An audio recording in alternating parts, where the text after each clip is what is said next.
संबलपुर जिला तथा ओडिशार अन्यतम प्रमुख शक्तिपीठ भावरे परिचित मां समलेश्वरी मंदिर को एणिकी प्लास्टिक अथवा पॉलिथिन प्रवेश उपरे कटकणा लागू करा जायछि।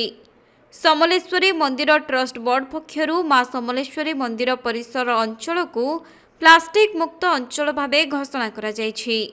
तेबे गतकाली मां समलेश्वरी मंदिर ट्रस्ट बोर्ड पक्षरु एने घोषणा करा जिबा सहित आज एही नुआ नियम व्यवस्था को कार्यकारी करा जायछि।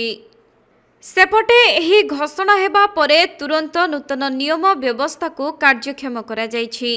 एने प्रथमे भक्तों को आज नियम पालन पई अपील करी अनुरोध करा जायछि।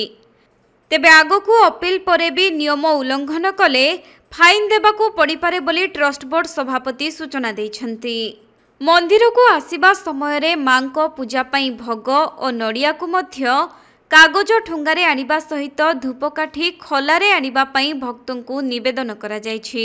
एथि सहित भोग विक्रेता माननकु मध्य बिक्री सामग्री प्लास्टिक रे न देबा पई सचेतन करा जायछि। मां समलेश्वरी पीठ स्वच्छ निर्मल एवं पवित्र रहू एटा आमे समस्त भक्त मानकर इच्छा सेटा को दृष्टि रखिक मां समलेश्वरी मंदिर परिसर परिष्कार रखिबा एवं ए प्रकार जो प्रदूषण रु मुक्त रखिबा पई समलेश्वरी मंदिर ट्रस्ट बोर्ड गोटे प्रयास करिछि।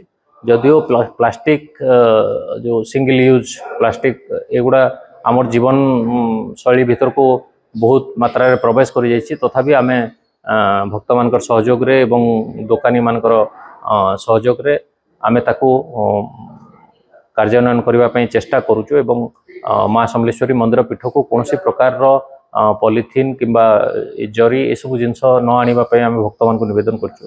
दुकानी मान को मध्य अनुरोध करा जायछि जे से माने ए प्रकार पॉलिथिन बैग किंबा अन्य जिनस जेमति मंदिर परिसर को न जीवो सेति पई दृष्टि देबा पई ताको मध्य कुआ जायछि एवं पूजक माने एवं ट्रस्ट बोर्ड रो समस्त सदस्य माने मध्य ये उपरे तदारक करछन्ति।